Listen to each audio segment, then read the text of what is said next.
Welcome back sa ating channel. Naging mainit nga na sa hindi mano sa mundo ng social media.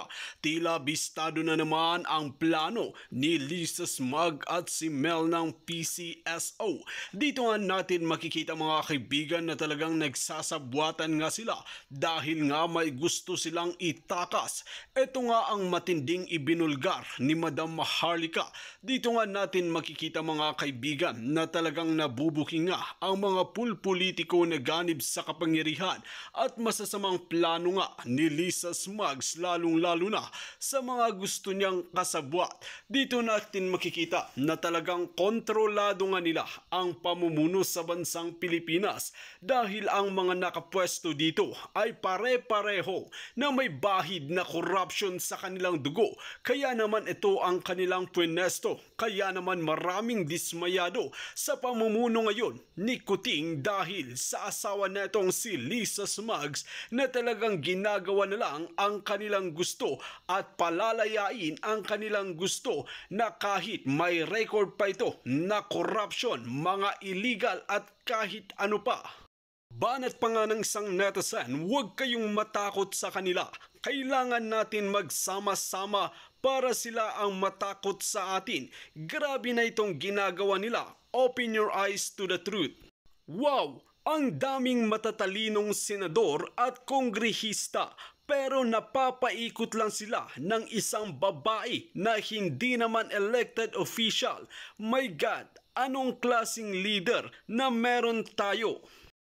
Kailan kaya makarma si babaeng ahas? Sising-sisi na kami, bakit namin binoto si Kuting?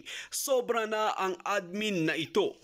Well mga kaibigan, para nga sa karagdagang impormasyon, panoorin nga natin ang buong video. At kung bago ka pa lamang sa aking channel, huwag kalimutan i-click ang subscribe button at notification bell para lagi kang updated sa ating mga bagong video. At para sa sulit viewers natin dyan, maraming salamat sa walang sawang pagsuporta. And actually, I think 2 days ago pa to nakarating sa atin, galing sa ating puting ahas, pero ito ay nasa dyaryo na nga kahapon. Yan, Ma'am Parveen, how are you?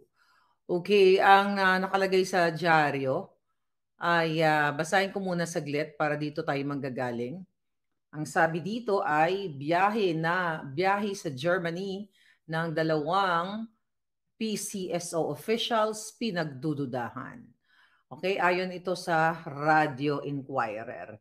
Kinwestiyon ang tunay na pakay ng pagbabiyahe patungong Germany ng dalawang opisyal ng Philippine Charity Sweepstakes Office. Ang pagdeposito ng mahalaking halaga ng pera ang sinasabing tunay na pakay ng dalawang opisyal na sabay na kumuha ng tiket patungong Germany. Milyon-milyong dolyar ang sinasabing ideposito ng dalawa. Sinabi na ito ay katas ng peking panalo sa loto. So nakita niyo mga palangga.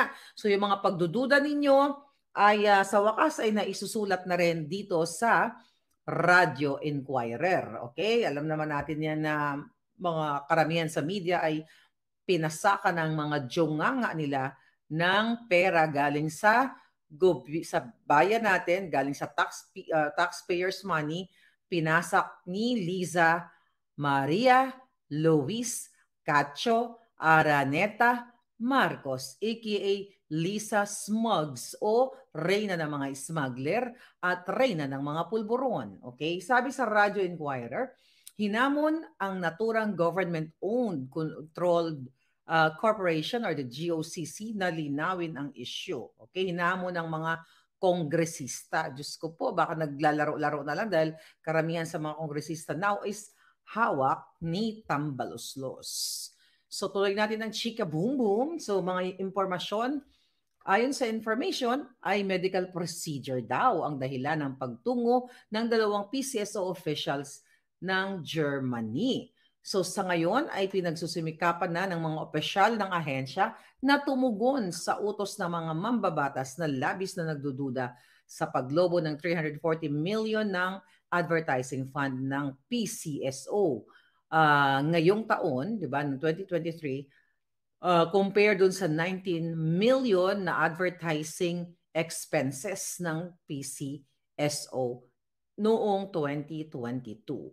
So ito ay labis na pinagtaka ni Kalusugan or Anak Kalusugan Party List Representative Ray Reyes ang 1,639% na pagtaas ng advertising fund sa kabila ng paggalugi ng PCSO ng 998. Huwag na tayo basahin ito bukas kasi mukhang kulang-kulang yung balita nito. Okay, sabi dito, una nang napaulat na isa ding PCSO official ang hinihilot naman ang Department of Justice ang mga kaso na may kaugnay sa terorismo ng kanyang kaibigan na nasangkot din sa kasong sibil sa kagawaran. Okay, remember mga kapalaga, enough for that chika boom boom balita. Naalala ninyo, nung June, nung binukela ko sa inyo, ang isang Filipino-Indian na nahulihan ng mga bomba, pampasabog at kung ano-ano pang mga illegal na armas. Ipakita natin para, ma-refresh ang inyong mga alindog. Dahil ito po, ang punot dulo dito ay ang ahas na si Lisa Smuggs. Okay, kung matatandaan ninyo, ayan, si Amit Chandiraman. Alright? Ayan, kaso yan non-bailable supposedly. Ayan, violation of RA 10591 and RA 9516. Yan po ay kaibigan ni Mel Langka at kasabwat sa mga kanilang illegal businesses. Ito ay ebidensya, ayan yung mga nahuli sa kanya. Pinakita ko yan sa inyo in June of this year. Then ito siya, nung actual na hinuli siya ng ating mga kapulisan. At ito yung kanyang information na galing sa kapulisan na naghuli sa kanila. Alright. Ngayon mga hitad, ano ang eksena dito? Ang punot dulo ng problema natin sa ating bayan ay si Lisa. Sabi ko si Maria Luis, ayan Araneta o Maria Luis Cacho Araneta Marcos, aka smuggler, aka pulburon, aka bribery, lahat na ng kahayupan na illegal ang pinuno ay si Lisa Smuggs. 'Di ba? Kung naalala ninyo, mga kababayan, nung una kong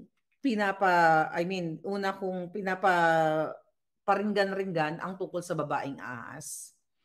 Okay, babaeng ahas, tapos ang daming pinagdududahan kung sino itong babaeng ahas. Pinagbintangan si Inday, Sara, si Gloria, kasi yun ang mga pinagbintangan. Tapos biglang nagpa-interview si Charis, si Sandro Marcos, ayan. Si Sandro Marcos kay Tuning, yan magkakasabot yung mga julul na yan, yung mga buwakan ng Genemis na yan, na yung nanay daw niya ay hindi nakikialam, but that was before. Okay, mga kasinungalingan. So atak-atak, sunod-sunod. Now, we have Sas Rogando na makakapagpatunay na si Lisa ay utak ng lahat ng kademonyohan. I'll talk about yung mga pinasabog-sabog ni Sas later on. But this time, I'll talk about this very important issue na patatakasin ni Lisa at ni Mel Langka ng PCSO. Itong taong itong si Amit at patatakasin ang pera ninyo. Grabe. Talagang napakawalang hiya ng babaeng ito. Talagang ang kapal ng mukha ni Mel Robles at itong mga yawa na ito, Mel Robles ng PCSO, di ba, na nasasangkot dito sa mga anomalya. So imagine nyo mga kababayan, ipinagyayabang pa. Right? Ipinagyayabang ni Mel Langka ang kanyang pagiging untouchable daw dahil nga ay kasabwat niya si Lisa. Wala na daw makakatibag sa kanya dahil lahat daw kahit anong gawin niya na mga illegal ay kinukonsinti ni Lisa Ahas Marcos. Imagine niyo mga palangga, alam ito ng ating, ang information na binibigay ko sa inyo ay galing sa ating puting ahas dyan sa PCSO. Kaya daw sabi ni Langka, kahit ano daw ang ngaw-ngaw ninyo na mga mambabatas, okay, Ray Reyes ng Anak Kalusugan Party List at iba pa, kahit daw ano ang ngaw-ngaw ninyo dyan sa kamera na questionin kung bakit lumobo from 19 million pesos na advertising funds in 2022 ng PCSO, diba? Lumobo from 19 million ang advertising fund lang, naging 340 million ang advertising fund nila this year. Imagine niyo palangga, kahit daw anong ngaw-ngaw ng mga mambabatas ay wala daw itong magagawa. Okay, wala daw dahil masyado daw silang hindi matitibag. Si Lisa at si Langka at iba pa ay hindi matitibag. Kung natatandaan ninyo, ibinalita na ito, noong 2022, 19 million nga yung kanilang advertising expenses, but ang kinita ng PCSO is 4.3 billion. 4.3 billion. So ngayong 2023, 340 million yung kanilang advertising expenses, then ang kinita lang is estimated 983 million. So ibig sabihin 1,600 percent ang inilobo nung expenses, then naman bumaba yung kinita. So imagine niyo, ipinagkakalat at talagang siga-siga itong si Mel Robles dahil wala na raw makakatibag sa kanila ni Lisa dahil sila daw, hawak daw nila ang pwesto at sila daw ay pader at Diyos. Okay, Diyos dyan sa mga katiwalian. Nakita niyo mga kababayan, kaya kailangan ninyong makialam. Sabi ko nga, kung dati ako lang mag-isa, ngayon sunod-sunod na. So, the point here, bakit kailangan nila magpa-advertise? Na-explain na rin ito ng mga ibang magagaling na wala namang kakompetensya ang PCSO. 'Di ba? Kung talagang may konsensya, may pagmamahal, itong mga ginayupak na mga kurimaw na to na si Mel Langka at itong si Liza As Marcos, itong 340 million pesos na ginastos nila sa advertisement na yon o advertisement na yon, mga palangga, dapat itinulong na lang sa mga livelihood programs, yung mga bagay na like sa school at kung ano-ano pa, mga class, paggawa ng classroom. This is a lot of money, 340 million. So later on, pupuntahan natin kung paano nila itatakas ito, mga palangga. Dahil maliban sa itatakas nga nila, yung Indian, itatakas nila ang pera papuntang Germany. So kaya ang tanong natin, doon sa mga dugyot vloggers, alright? Doon sa mga dugyot vloggers, mga Ensemada vloggers, mga trolls, so mga troll army, okay? Ni Lisa Smugs. Diba? Diba binabanatan kami nila Pebble sa Lakera, kami nila Sas, diba? Ang nakakaloka, ito, kasama ba kayo dito sa 340 million? Diba? Bakit hindi nyo tugisin itong 340 million na ginastos ng PCSO? Bakit? Diba? Kasi itong mga ginagawa ni Lisa Smugs at ni Mel ay ginagamit niya yung mga dugyot o yung mga vloggers o yung mga mga troll army niya nandiyan sa PCS, sa Presidential Communications, para palangga pagtakpan yung kanilang katarantaduhan, kademonyohan at lahat ng judictos benedictos nitong administrasyon na ito, di ba? Ngayon, sabi ko nga, kaya nag-suspend sila ng pera pera ng bayan, para pagtakpan yung pulboronic administration na pinapalubog lalo ang ating bayan, mga palangga. So para sa kaalaman ninyo, mga palangga, ipinaliwanag ni party list, nakalusugan party list na si Ray Reyes, pinapaliwanag niya, di ba? Sabi niya, kay Mel, sa PCS na to, ipaliwanag nyo ito kung paano nyo ginastos o saan napunta itong 340 million. Bakit umabot ng ganon ang kanyang gastos? Kaya sabi ko, kasama ito sa inyong mga trolls. Pinagagastos nyo ba ito para pagtakpan yung kaletsya ninyo? Kasi imagine mo, more than 1,689%, almost 2,000%. Well, let's stick sa facts. 1,689, di ba? Yung ginastos nitong PCSO na to. Oh, di ba? Tapos magkano lang kinita? 938 million, wala pa nga 1 billion sa taong ito. Tapos last year, mas malaki ang kinita. Tapos katas pa ng Duterte, Duterte administration. Kasi di ba? Nag-transition tayo. Di ba? Luging-lugi yung gobyerno. Saan napunta yung pera? Diba? Ano yung mga kaletsyan, mga kajululan ng mga advertisement ni Langka na yan? Dahil si Lisa ang nag-uutos niyan. Si Lisa po lahat ang promotor dahil na-meet ko nga yang si Mel Robles noon sa HQ at doon sa mga celebration, magkarugtong ang kanilang mga bituka ng mga ginayupak na yan para ang pera ninyo ay nakawin ng mga hayop na yan. Yan ang katotohanan kasi napakabastos itong napakawalang respeto. Lahat sila. Yan, halos lahat naman sila. Itong si Langka. Okay? Mel Robles aka Langka. Dahil nga palangga, imagine niyo nagkaroon ng hearing sa Congress, di ba? Pinapaliwanag sa kanila bakit tumaas at lumobo yung kanilang advertising expenses. Di ba hindi siya pumunta doon? Dinedman niya ang Congress. Bastos siya kasi nga sabi niya untouchable siya kahit hindi siya umattend. So ang pinadala niya doon ay yung kanyang assistant general manager. Siya wala. Wala siyang pakialam, wala siyang bastos talaga, ginayupak talaga. Kasi yan ang utos ni Lisa Smugs. Utos lahat ni Lisa dahil sinasabi niya, oh, wag kang pumunta kasi untouchable. Kaya yan ang ipinagyayabang ni Mel mismo sa loob ng PCSO. At yang si Mel, si Taning or Arjen Nieto, Thinking Pinoy, ayan ang nakikinabang sa PCSO. Sa pera ninyo, imbis na dadalhin sa mga, yung mga pang dialysis ninyo, ang mga mahirap na mga indigent, mga, mahirap na nga, indigent pa, no? 'Di ba? Yung mga hirap na hirap sa ospital, imbis na ibigay sa inyo itong perang ito, ngayon ipapadala nila sa Germany. Alright?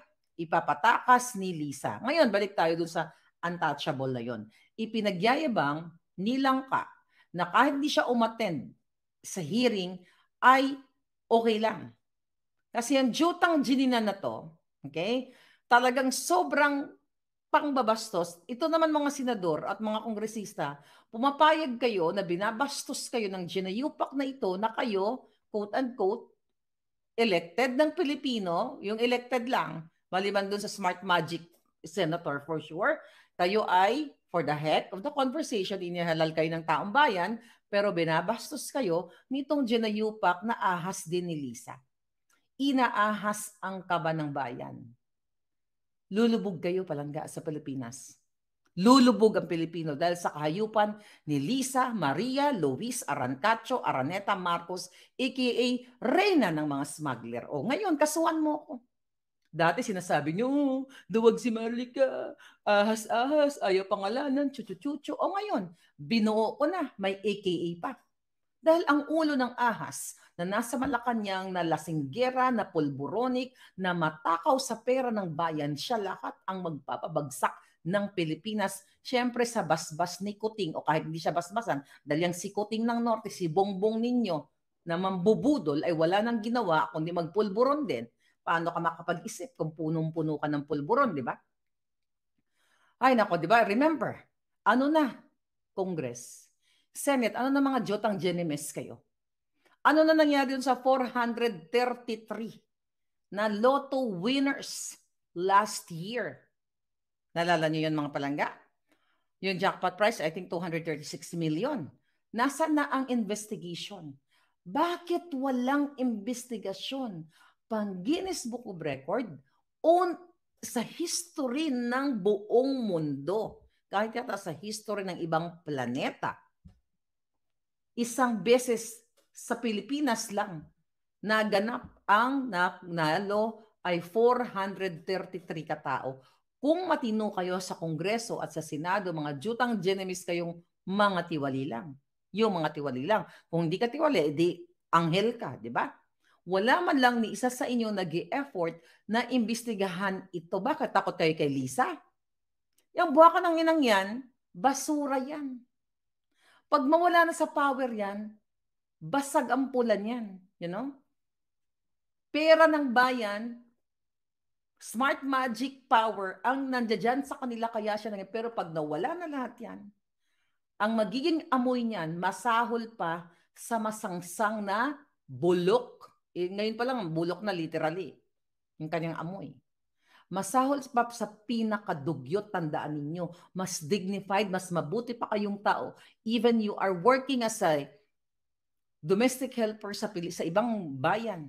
Mas matino kayong tao dahil hindi kayo nagnanakaw, hindi kayo nagpupulburon, hindi kayo nakikipag or ano yun, orgy or kung ano mang kaletya nila habang sila ay bangag sa pulburon. 'Di ba? Even si baby girl sa Srogando ay may mga blind item dyan. But obviously, I know it's not blind item anymore kasi tinatag niya na si Liza Smugs. And I'm so happy kasi, matapang na siyang hinaharap niya at talagang inaano niya si Taning tsaka si Liza Smugs dahil magkasabwat yan si Taning, si Arjen Nieto Taning, thinking Pinoy na dating nangingikil sa taong bayan at nagpapanggap na mamamatay na hanggang ngayon buhay pang hinayupak. Pag iniyakap ni Aida yan, malapit na rin yan. At saka si Mel, magkakasabwat yan, tatlong yan. Magkakasabwat yan dahil nakita ko yan silang magkasanggang dikit doon sa HQ at talagang, not only nakita ang mga puting ahas natin mismo, even, like Sas nga, dahil si Sas ay may personal knowledge sa kanila. Matagal nang ikinuwento ni Sas sa akin na nakita niya si Michael Ma, yung smuggler na ka-business partner ni Liza. Pero ako, I'm just waiting for her na mag-expose siya kasi personal niyang knowledge yun. And I'm so happy ngayon, nagdadadakdak na si Sas. Okay. Balikan natin yung 433 na loto. Ano nangyari? 433 winners. Wala na nga. Isa lang ibig sabihin yan. Takot kayo kay Lisa Ahas? Masangsang pa sa pinakamasangsang? Ganun na ba kayo, Congress at Senado? Senator Amy, bakit di mo puruhan yung hitad mong hipag na insecure sa'yo? Ano pang pagmamahal niyo sa Pilipinas? Kung putang ina, itong babaeng itong butod, di ba? Butod, mudlo, at lahat na ng kajongitan nasa kanya na, at minamaniobra kayo.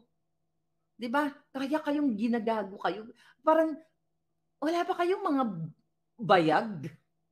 Wala pa talaga kayong pagmamahal sa bayan. Senator Amy, ulitin ko, may influence ka para sa katotohanan. Ikaw na rin mismo nagsabi na yung hipag, yung asawa ng kapatid mo, ay ganito, ganyan, at insecure sa'yo, at alam mo ginagawa niya. Hindi ka nga makapasok sa Malacanang noon eh. Nung umpisa pa lang, di ba?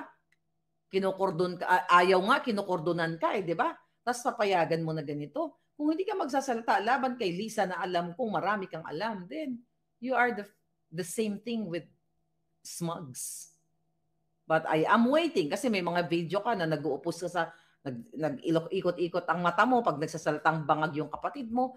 But kailangan namin ng solido, firm na pakikipaglaban, i-booking mo na.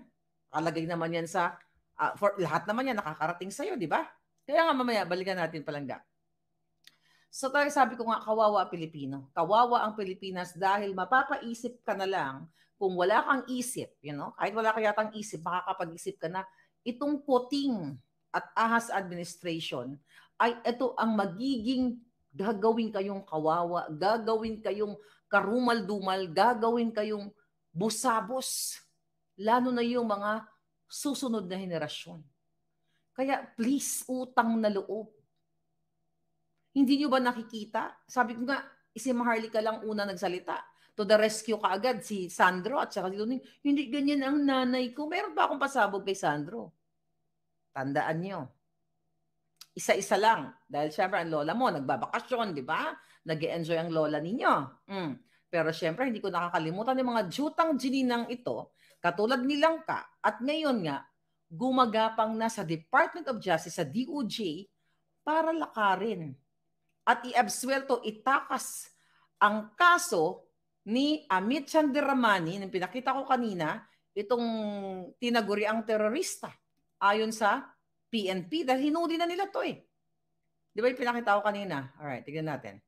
Doon sa kapapasok lang. Ayan.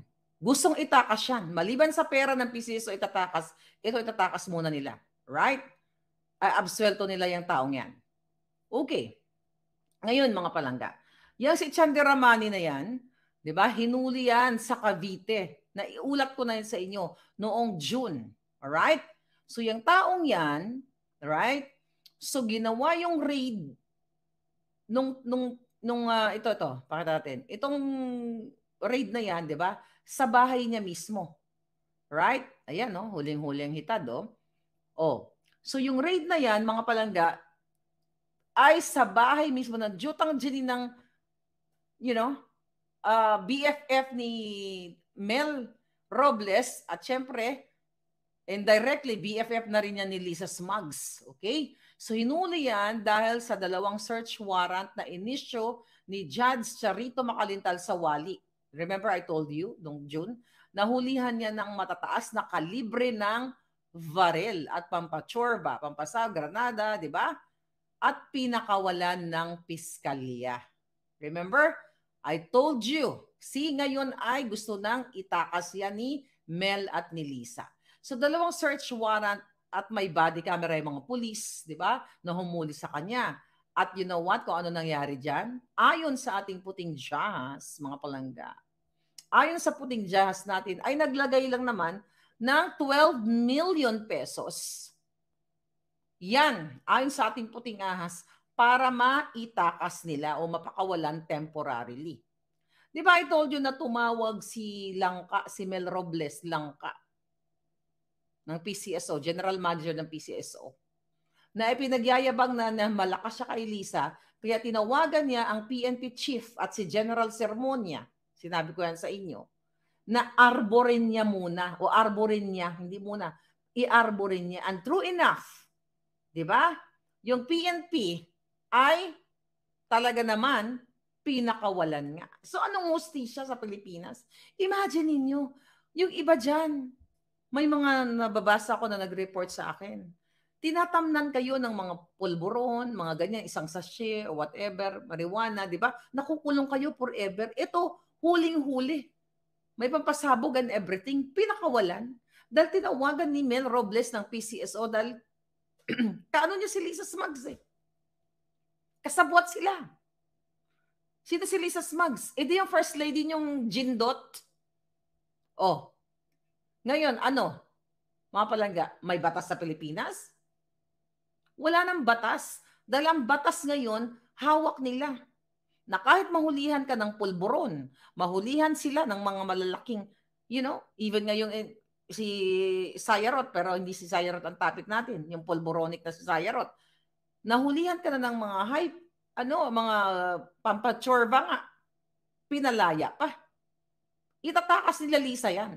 Yan ang laro nila, illegal. Kaya nga, sabi ko sa inyo, the reason why na nagsalita ako dito dahil nakita ko na ang gawain nila ay makikipagsabuatan sa lahat ng mga notorious na smuggler, notorious na pulburon, notorious na terorista, pambubom, may mga ganon, di ba? Ngayon, ano ang system, mga palangga? Dahil nga, okay, ito, inakusahan ng kampo ni Mel Robles at ni Chandaramani, ni Lisa Smugs, yung mga pulis, binaliktad nila.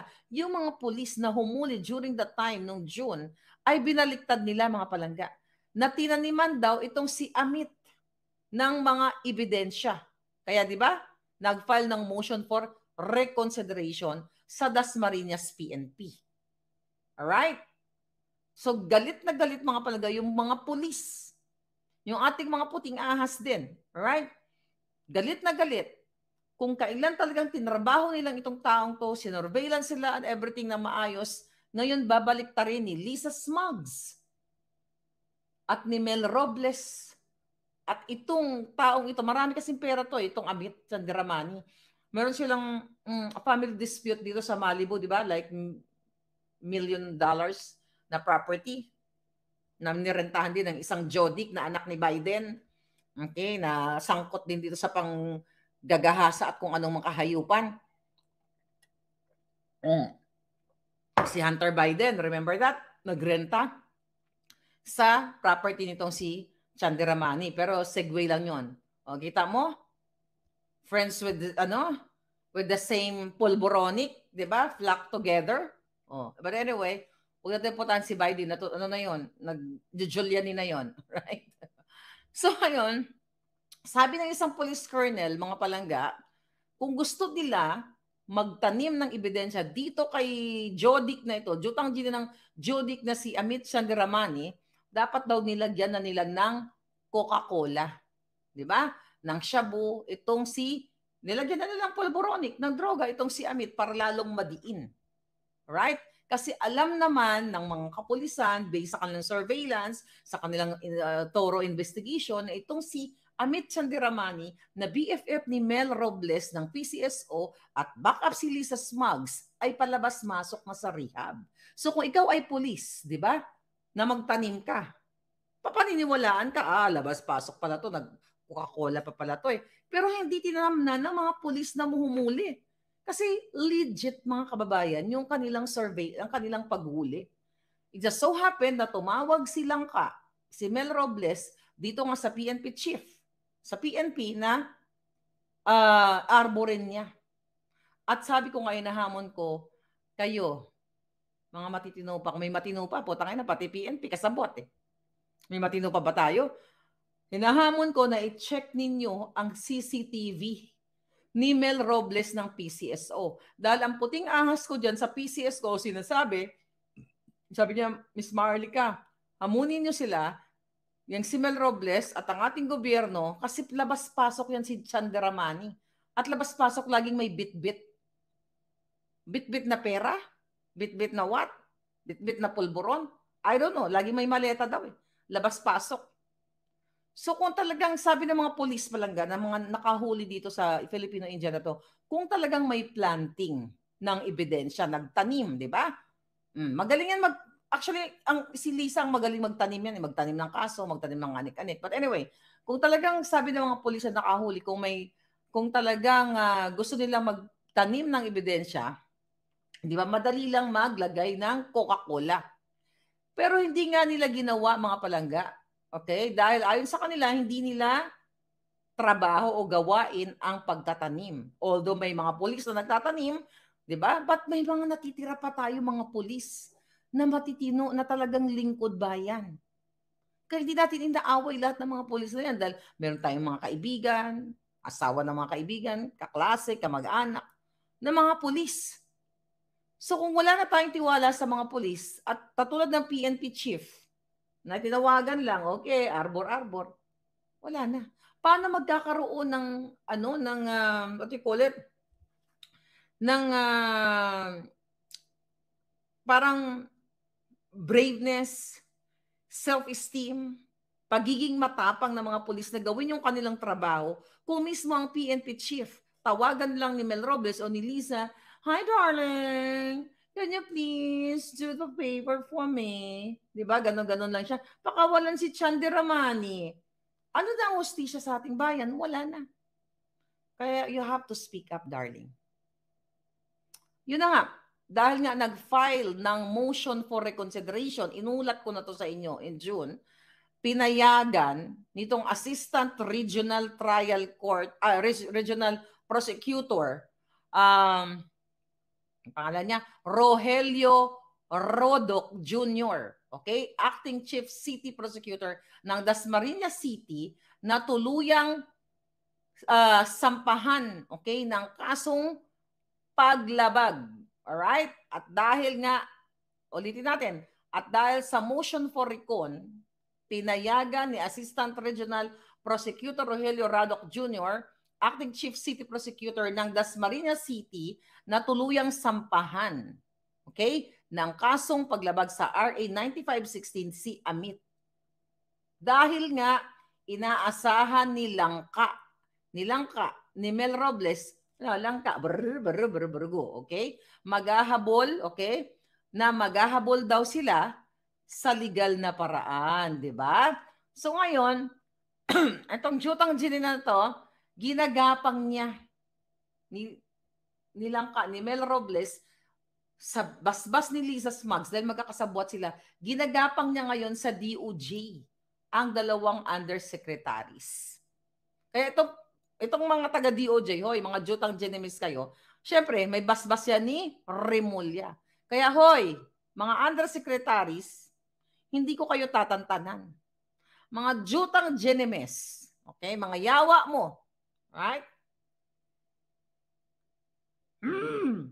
Talagang hindi namin kayo titigilan, Diba? Hanggat nabubuhay kayo sa kasakarimlan, sa kasamaan, di ba? Yung pagkatao ninyo, okay?